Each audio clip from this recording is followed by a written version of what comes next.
Bom, pessoal, mais um podcast Motor 100.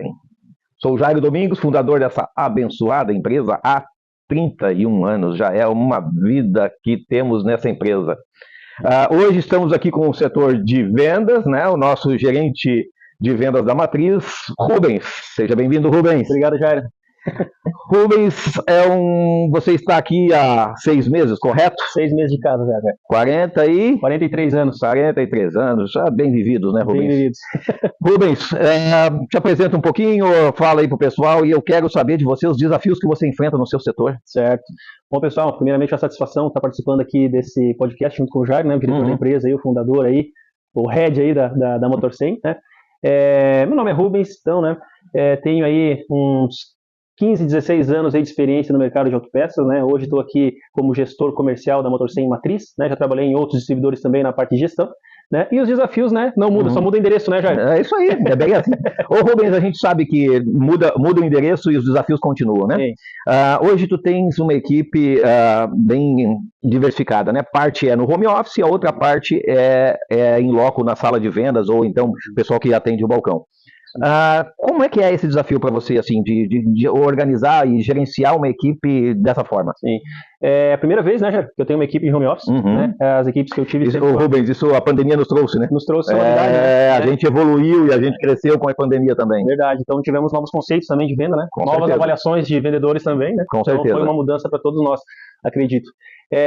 Jairo, o desafio é mais, né, o contato, né, trazer a equipe, permanecer coesa, né, fazer com que todos tenham esse senso de companheirismo, né. Acho que o fato de ter uma equipe mista, esse é o maior desafio. É né? isso. Então programar um pessoal para de vez em quando vir visitar a Matriz aqui, né, visitar, trabalhar um pouco na forma presencial também para não perder o vínculo também, né? E também para que sirva de inspiração para os vendedores novos, né, é importante nós conhecer aí. Falando de home office, né, geralmente o pessoal que está em home office é o pessoal que já tem mais tempo de casa, né, tem uma carteira mais consolidada, né, então é o pessoal que trabalha mais tempo na Motor 100. E em contrapartida, o pessoal que está aqui, não que todos, né, mas a boa parte do pessoal que está trabalhando aqui no offline, vamos dizer assim, em casa, dentro de casa, é o pessoal que começa, né, então é importante trazer o pessoal com mais tempo de casa, o pessoal com mais experiência, para que sirva de inspiração aí, e que o pessoal tenha aí um exemplo a seguir, né? Eu vejo, Rubens, a dificuldade que se trouxe com a questão do home office no setor de vendas é justamente gerenciar a carteira. Tudo bem, eu sei que você é um gerente bastante analítico, você tem bastante as informações na mão, você gosta desse tipo de coisa, ter a informação e participar dela como um todo. Então, hoje, com essa facilidade, consegue-se administrar um pouco melhor o home office, o vendedor à distância, né? Mas, Rubens, dentro disso tudo... Eu vejo assim, pelo menos a gente criou esse conceito na Motor 100 e está, né, na nossa visão, que é atender bem, é encantar o cliente. Qual é a maior dificuldade hoje, assim, em termos de manter um cliente, conquistar um cliente? Qual é a maior dificuldade disso hoje? Olha, Jairo, a maior dificuldade é realmente fazer com que o cliente se sinta confortável conosco, né? Que ele tenha essa confiança mesmo de fazer a compra com a gente, de ter a certeza de que a gente vai entregar num tempo hábil, né? De certeza que a gente tem disponibilidade de estoque, né? Então, manter um cliente, às vezes conquistar o cliente não é o mais difícil, né? Ele nos abre uma oportunidade, a gente executa uma venda, mas a experiência vivida dele durante o processo da compra, né, é o que vai fazer com que ele tenha residência de compra, né? E aí a gente sabe, né, Jair, envolve muita coisa, né? Envolve o atendimento, a agilidade do vendedor, envolve também as questões de disponibilidade, né? Toda a questão de logística e também a nossa assertividade na entrega, né? Não há dúvida. Sabe, Rubens, eu tenho um conceito para mim que é o seguinte: o atendimento é a chave do negócio dar certo, né? A parte do ser o seu parceiro de confiança, isso é obrigação da gente, né? E o cliente sabe quem é a Motor 100, os colaboradores sabem quem são a Motor 100. Esses conceitos estão muito bem definidos dentro da empresa e junto ao nosso cliente, né? Ele confia no nosso trabalho. Agora, fazer o engajamento de toda a equipe e um conceito que eu tenho muito claro para mim, Rubens, e isso com certeza serve para você, é que não existe escala de mais importante e menos importante. Tu pode ter um vendedor top, um vendedor que é maravilhoso, baita vendedor, mas se tiver um entregador que não entregue bem, né? Que fale mal ou que chegue lá e trate mal o cliente, todo o trabalho é jogado fora. Então, sabe quem é o mais importante? É todos. A gente fala muito numa engrenagem, né? A empresa é uma engrenagem, mas esse setor é mais importante. Por que é mais importante? Se é uma engrenagem, todos os elos têm que se encaixarem, não é? Eu não posso deixar um elo fraco. Então, eu vejo isso como o grande trunfo da Motor 100, sabe? Essa aproximação com o cliente. Eu tenho um cliente aí de 30 anos que está no meu celular, que eu converso com eles, que me ligam, assim, é muito legal isso, sabe?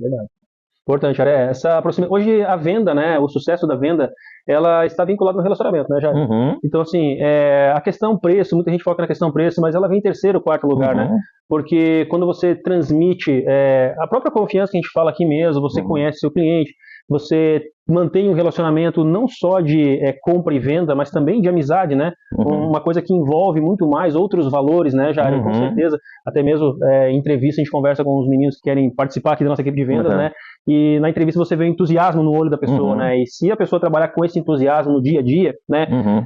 Buscando a venda, buscando conhecer o cliente, buscando se aproximar dele, entender, realmente estender a mão, né? Esse é o diferencial e também é a receita de sucesso para que o vendedor inicie conosco e, né?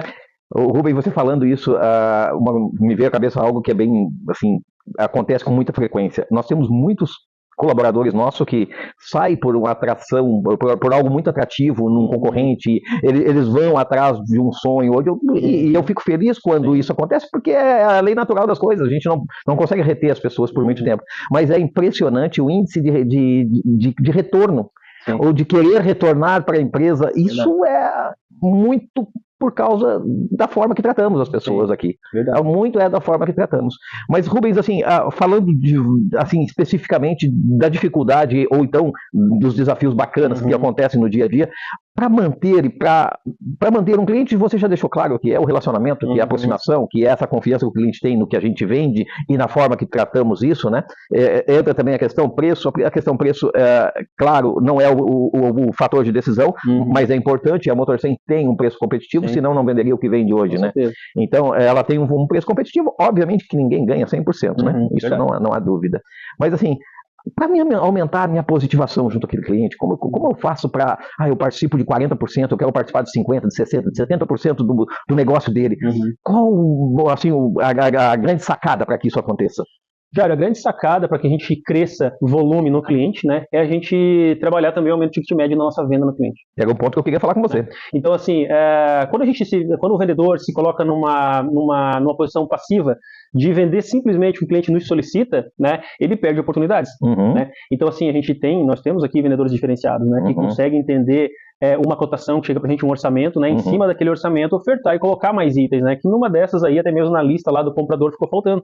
Né? Às vezes o mecânico, na hora de fazer um levantamento lá, acaba não se atentando a um detalhe, né, a uma cola, a um aditivo que vai precisar, né, e o vendedor aqui, na experiência dele de fazer esses orçamentos, né, ele percebe, mas você está mexendo em arrefecimento, está pedindo válvula termostática, está pedindo bomba d'água, precisa do aditivo. Né? Então, assim, a expertise, né, do próprio consultor de vendas, né, isso, né, esses comportamentos, essas atitudes, e até mesmo um pouco do conhecimento, né, Jair, faz parte, né, ele acaba alavancando esse pedido, né. Quando o vendedor trabalha... Pode falar, Jair. Não, calma aí. Dica para você, vendedor aí. Você tem conhecimento, você detém o conhecimento e as informações à mão. Poxa, comprou a vela, será que ele não vai precisar do cabo de velas? Como aumentar o meu ticket médio? Quanto eu aumento a minha comissão e o meu faturamento se eu me preocupar, ou então atender bem o cliente nesse sentido? Porque não é só me preocupar com a minha venda, mas também se preocupar com o cliente, por causa de muitas vezes, né, Rubens? Ele mesmo, ele não sabe, assim, não é que não sabe, não se atente a isso. Saber, com certeza, o mecânico sabe, né? Mas, assim, dificulta para a entrega, dificulta a venda, porque eu pedi a vela, daqui um pouquinho, igual o cabo de vela. Se o vendedor se atentar a esse detalhe, o que ele vai fazer? Pô, tu tá trocando a vela, tu não precisa do cabo de velas, né? Pô, o que mais tu precisa? A bobina tá boa? Porque eu já mando tudo uma vez só, tu recebe a mercadoria toda junta, você já conclui o carro muito mais rápido, não precisa esperar a próxima moto para entrega. Então, pô, essa é uma dica maravilhosa, né? Ficar atento ao que tu tá vendendo. Isso mesmo. Eu estou vendendo isso, então eu posso agregar à venda isso, mas não só agregar por vender mais, mas agregar para atender bem o nosso cliente, para que ele se sinta, pô, que legal, né? Eu não lembrei disso, eu comprei a pastilha de freio, eu comprei a lona de freio e não me toquei do óleo de freio. Então, Pô, que vendedor bacana, que vendedor atento. Fica a dica para os vendedores, né? Esse é o diferencial, né, Jairo? Esse é o diferencial. Esse é um dos diferenciais que um consultor de vendas aí da Motor 100 tem que ter. Né? É isso aí. Então ele vem com conhecimento, vem com expertise, né? Ele vem também com observação que está sendo pedido, né? E assim, né, Jairo, uma coisa que a gente tem que deixar claro também, né? Mais uma dica valiosa aí, né? Nós somos parceiros comerciais de alguém. Então a nossa missão, a nossa função, enfim, o nosso propósito enquanto vendedor é levar a oportunidade de ganho para o nosso cliente. Exatamente. Então assim, o cliente tem o espaço dele lá, é importante a gente conhecer, né, fazer umas visitas e tal, né, entender como é que é o modelo de negócio dele e levar oportunidades. Uma oficina bem estruturada não tem lá uma palheta para ofertar, né? Então assim, um dia de chuva para um carro lá, já entra no orçamento, né? A palheta tá ruim, porque numa revisão você observa, né, lâmpadas, paletas, né, as condições básicas do veículo ali. E quando a gente percebe que uma lâmpada tá queimada, oferta, tua lâmpada de ré tá queimada, teu pisca tá queimado, teu limpador traseiro tá arranhando teu vidro. O Rubens, sabe que eu vejo hoje, assim, uma perda de ganho nas oficinas mecânicas com a falta de atenção que muitas vezes o mecânico tem. Pega um dia nublado qualquer e aí o carro entrou na oficina. Não importa o que ele foi fazer, né? Ele foi fazer freio. Pô, dia nublado, liga o limpador. Pô, vamos colocar o limpador de para-brisa, já resolve o seu problema, não precisa estar pagando imposto, resolvendo isso depois. Então, mas cabe ao vendedor fazer isso. Sim. É o vendedor que pode ofertar. Pô, o dia está nublado, é o dia de... A gente não vende guarda-chuva dia de sol, né? Não é verdade? Guarda-sol é dia de chuva. Se tu ir no centro, no dia de chuva, tem um monte de gente vendendo guarda-chuva, porque é o momento de vender. Então, eu vejo a possibilidade de ganho para as oficinas mecânicas se nós nos atentarmos a fazer bem o nosso trabalho. Né? Nós podemos ajudar e o cliente ficar feliz. Sim. Pô, não pensei nisso, né? Não passou pela minha cabeça ofertar isso. Então, ele pode ganhar, porque ele vai colocar a margem dele em cima da peça também, a mão de obra da troca. Então, assim, consultor de vendas não é um nome bonito só, né? Ele é muito mais, é um contexto muito maior, né? O próprio nome diz, é um consultor, uma pessoa consultiva, né? E o que é importante a gente também internalizar, né, falando para toda a equipe, né, comercial da Motor 100, é justamente isso, né? O nosso cliente, ele rentabiliza. Né? Ele rentabiliza na ponta com o nosso produto. Nós somos aquela pessoa que disponibiliza um produto com valor de revenda. Então, quando o vendedor ele internaliza esse pensamento, ele sabe que ele tem mercadoria, né, e ele tem preço de distribuição, alguém vai ganhar com isso. Com certeza. Então, assim, a oficina é como se fosse um supermercado.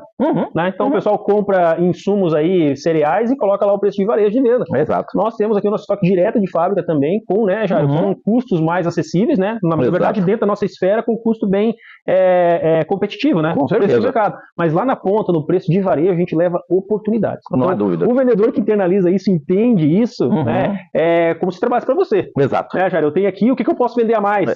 Eu ganho comissão, eu tenho que fazer o meu salário, eu estou vendendo só o amortecedor que ele me pediu. Né? Eu não estou vendendo paleta, não estou vendendo cola, não estou vendendo lubrificante. Né? Então, assim, nós temos uma gama de produto, você tem que se posicionar na frente dessa prateleira enorme que é a Motor 100, né? Saber que você tem preço de revenda para ofertar e colocar esse produto lá no ponto de venda. O ponto de venda é o mecânico. Não há dúvida. Eu vejo assim, Rubens, que hoje a Motor 100 ela trabalha com mais de 120, 130 fábricas, né? Então é um volume, é bem expressivo o volume de mercadoria que se tem no estoque. Dentro desse volume ainda tem a possibilidade de ter 2, 3 marcas. Tem itens que chegam a 4 marcas. Então, sempre tendo oportunidade ao cliente, sempre tendo opção para o cliente. E tudo que a Motor 100 vende, ela garante um produto. São produtos de qualidade, independente da marca, são produtos de qualidade, né? Então, como você falou, nós estamos à frente de uma prateleira cheia de mercadoria à venda, um balcão de negócios, né? De oportunidades também lá na ponta, né? Não há dúvida. A devolução, Rubens, eu vejo isso como um grande trabalho em qualquer empresa. Você vem de outros distribuidores, sabe que esse é realmente um problema. É o calo. Como trabalhar isso? Mais atenção, realmente, convencer o cliente de que se ele prestar mais informações, isso vai ajudar, inclusive a ele, de não ir a peça errada? Jairo, a devolução é um item delicado, é um ponto delicado, vamos dizer assim, né? Eu acredito que é 50%. 50% responsabilidade nossa, 50% responsabilidade de quem pede pra gente. Né? Nós aqui dentro temos, né, internet disponível, temos todos os catálogos, temos várias informações. E em alguns momentos a gente passa bastante dificuldade, mesmo com todas as informações passadas, né, Jairo? Mas alguns veículos também trazem uma gama de aplicação que você tem que partir para venda técnica também. Então não é só a questão do catálogo. Tu pega um modelo de carro, por exemplo, um Clio de 99 a 2012, ele usa 4 discos de freio. Então você puxa pela placa, o próprio catálogo te abre as 4 opções. Então entra a questão técnica. E muitas vezes existe um ruído na comunicação, né? Ou o cliente na ponta entende errado, ou a gente se expressa mal, ou vice-versa, né? Ou uma dificuldade de executar uma medida, né? De repente a pessoa que está responsável por isso é uma pessoa que não conhece muito bem de medida mais fina, de paquímetro e tal, né? Então acaba Enfim, Jairo, mas assim, nós enquanto consultores de venda, né, nós temos que ser treinados para isso, temos que ter a capacidade de transmitir a informação correta, né, para o nosso cliente, de precavê-lo também, né, dessas possíveis mudanças, né, hoje a gente pode trabalhar com foto, pode trabalhar com informação trocada, mas enfim, Jairo, é bem desafiador mesmo. Tá? Eu acredito assim, Rubens, que a atenção é o principal foco, né, a atenção na hora da venda, não há dúvida que é obrigatório, ou vendedor ou consultor ter essa atenção, ele tem as informações, tem um sistema completo, ele tem todos os catálogos, como você mencionou, e também ele precisa convencer o cliente de que a informação correta ajuda o cliente. Não só ajuda a Motor 100, mas ajuda o cliente, porque uma peça que vai errada é um carro que ele não concluiu no tempo que deveria. Então, eu acho que esse é o grande desafio mesmo, fazer com que os nossos consultores trabalhem bem a cabeça do nosso cliente, da importância da informação vir correta, né? E que tire foto. Hoje o WhatsApp facilita muito isso, né? Verdade. Rubens, assim, eu queria conversar contigo um pouquinho de logística, porque não adianta, a parte de vendas está principalmente no conceito da Motor 100, do atendimento personalizado, do atendimento com agilidade, eu vejo assim que é realmente uma dificuldade gerenciar isso tudo, né? Mas é um grande desafio e uma equipe bem preparada ajuda muito no dia a dia, não é?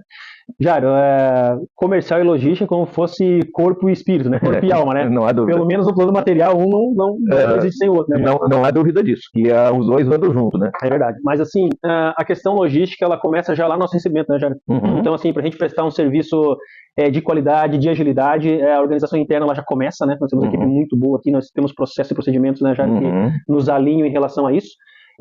Mas não se resume só a entrega é muito importante, né, Jairo? Mas todo o processo aqui, né, interno que a gente tem de organização, de guarda, de identificação, né, Jairo, de separação, tudo que é muito pensado, né, até na hora que imprime um pedido, os endereços, enfim, por posição, para que a gente traga a agilidade já no ato da separação. Desde o princípio, né? Então, assim, é uma empresa que trabalha no nosso modelo de negócio, atendendo o reparador automotivo, atendendo as oficinas mecânicas, os auto centers, sem uma logística preparada, organizada, né, Jairo, planejada, ela acaba não se sustentando. Não há dúvida. Ela trabalha, ela vai conseguir, né, vender, mas ela não vai conseguir atingir a missão, que é a entrega rápida para o nosso cliente, né? Porque lá na ponta, quem viveu já essa experiência de atender e fazer reparação em veículos sabe que a velocidade ela é tudo. Tudo. Então, assim, não adianta você ter uma moto que sai rápida, mas se aqui dentro a gente não tem uma organização para que disponibilize para a moto, né, Jair? Então, logística e comercial, o comercial é tudo que a gente falou até agora, né, Jair? A gente falou muito sobre ticket médio, falamos sobre atitude de vendedor, falamos sobre relacionamento, sobre preço, sobre qualidade, sobre disponibilidade, e a logística ela vem nesse contexto geral, né? Ela inicia na nossa organização e ela vai até lá na Exato, assim, ponta, a ponta. E a ponta é algo importante a gente falar, é aquilo que a gente falou. Se o consultor de vendas ele auxilia o comprador, que é o nosso cliente, que é as oficinas mecânicas, que é os auto centers, que é até autopeças que compram com a gente, retíficas também compram bastante. Então, se o consultor ele consegue auxiliar, aí vamos voltar no caso da vela lá. O cliente ele faz o seguinte, ele tira as velas, pede as velas. Se o consultor não se atenta ao que mais ele precisa, a vela vai. Aí o cliente está colocando a vela, o carro está na leva-car, ele vai colocar o cabo de vela e se toca, que faltou o cabo de vela, o carro está ocupando a leva-car. E aí ele liga para cá e diz o seguinte, pelo amor de Deus, me manda rápido. Tudo isso é o processo, quando o processo é feito bem feito, quando o consultor auxilia nisso aí, facilita para ele. Mas ele vai chegar o seguinte, ele vai ficar com a chave de vela na mão, esperando que o cabo venha para poder receber. Então, qualquer 10 minutos de atraso ou 10 minutos que leve para receber é um tempo enorme para ele, né? Então, quando os processos são bem feitos, a agilidade vai até a ponta, né? Desde o processo de entrada de mercadoria, que nós temos esses processos todos muito bem definidos e bem treinados, até chegar no cliente, né? Então, o vendedor, ele simplesmente trabalha isso para que tudo isso aconteça, porque ele é a parte de elo entre essa parte toda de logística e a chegada no cliente, né? Jairo, e quando a gente pensa, né, que o mecânico tá lá com a chave de vela na mão, né, esperando a vela, um elevador parado, é o prejuízo, né? Só quem contabiliza o tempo, né, desses equipamentos, de hora de mão de obra de mecânico contabilizando, né? Então, a importância, né, da gente ser realmente consultivo, né? Já naquele momento, já ofertar o que está ao entorno do que está sendo pedido, né? Tudo tem. Que vai de uma vez só, né? Isso mesmo. E a gente tem bastante casos, tá, Jairo? A gente manda 3, 4 motos pro mesmo carro. Exato. Né? Muitas das vezes é naquele mesmo sistema que está sendo mexido. No mesmo carro, né? Às vezes pode ser, ele varia, né? Tá cotando ali, a gente trabalhando em suspensão e resolveram mexer no arrefecimento, né? Mas muitas vezes acontece, tá ali na parte de ignição e injeção, ali foi a vela, só o jogo. E assim, né, é tão ruim vender só o jogo de vela, né? Não. Por que tá pedindo só o jogo de vela? Exatamente. Sendo que as peças, a vela tem uma durabilidade até maior que o de vela. Exato. Né? A vela é uma peça de metal com cerâmica e a vela é borracha, né? Então muitas vezes a borracha sofre aquecimento, resfria, ela resseca muito mais rápido que uma peça metálica. Não há dúvida. Mas assim, a gente já sabe, esse é o nosso desafio, né? Para assim, nós ir para o final do nosso podcast, o comercial ele tem um outro elo que ele precisa ligar, que é o compras, né? Qual o relacionamento, ou como é o relacionamento hoje do setor comercial com o setor de compras? Eu brinco muitas vezes com os setores e com as pessoas que compõem o setor, dizendo assim, se não tiver uma briguinha de vez em quando, não tá errado. Né? Então, o comercial e o compras, de vez em quando, tem que se pegar. Ou então até o comercial e o financeiro, né? Me ajuda aí, eu quero vender. Não é? Então essa parte faz parte o dia a dia da gente. Faz parte, né? essas fagulhas, né, do bem, né, que acontece, claro. Porque é tudo em prol de resultado, né, de trabalho, né. Mas eu acredito que o vendedor ele é um sensor do mercado, né? Perfeito. Lógico, né? Nós temos aí muita informação por parte das fábricas, por parte dos compradores, né? A gente tem aí os lançamentos e tal, mas o vendedor na ponta ele é o sensor, né? É lá onde chega a solicitação, né? Então ele recebe uma solicitação de um item que de repente a gente não tem cadastro ainda, que está sendo pedido, e aí esse sensor ele começa a mensurar várias coisas. Primeiro que pediram, né? Exato. O segundo estágio do sensor é que, pediram de novo esse item, né? Então a gente tem uma conversa bem aberta, a gente tem um grupo de WhatsApp, né, que é a nossa empresa, né, onde os vendedores ficam colocando ali o que está sendo pedido, de repente, ou o que está em falta, de repente, né, já até algumas fábricas não entregam, estão com dificuldade, enfim, independente do motivo, mas é a informação. O importante nós termos essa informação. A comunicação, né? Isso mesmo, a comunicação, falou tudo já. Então, a parte comercial vem em forma de informação, sensor de mercado ali, que é aquele, perfeito. Né, e passa as informações para compras, né, e a gente vê, assim, uma conversa muito natural, né. Tem alguns itens que realmente falta cadastrar. Bem lembrado, olha só, interessante, né? A gente tem aí veículos com tecnologias novas entrando, né, Jairo? Então a gente tem que se preparar, as indústrias também precisam se preparar, estar atento, né? Que vai haver demanda, né? Não há dúvida. Vai haver demanda. Maravilha. Vamos fazer assim umas dicas importantes, Rubens? Vamos fazer um bem bolado? Vamos. Ticket médio, oferece algo a mais, ajude o cliente, né? Isso aí. Devolução. Pô, se informa melhor, conversa com o cliente, convence ele de que isso é importante, correto? Verdade. Oferecer aquele item que poxa, eu tenho a palheta, né? Verdade. Mas eu estou fazendo suspensão, não importa, a palheta do cliente pode sair errada, você vai ter ganho sobre isso, né? E essa comunicação e essa parte de processos, eu acho que a Motor 100 é bem definida nisso e a gente trabalha muito essa questão, né? É verdade. Rubens, muito bacana, um belo papo com você, sucesso, boas vendas. Obrigado, e que seja abençoado. Amém. Agradeço muito pela oportunidade, um bate-papo muito bacana, né? Bacana. Sempre bom a gente conversar com pessoas também que têm, né, algo a nos acrescentar, né, Jair? Então, te agradeço pelo convite, para mim, assim, é uma satisfação mesmo, Jair. Maravilha. Traz um sentimento de acolhimento dentro da empresa mesmo, que é o que eu tenho sentido na Motor 100 aí, nesses 6 meses aí de casa, né? Tá bom, Jair? Obrigado, Rubens, tudo de bom.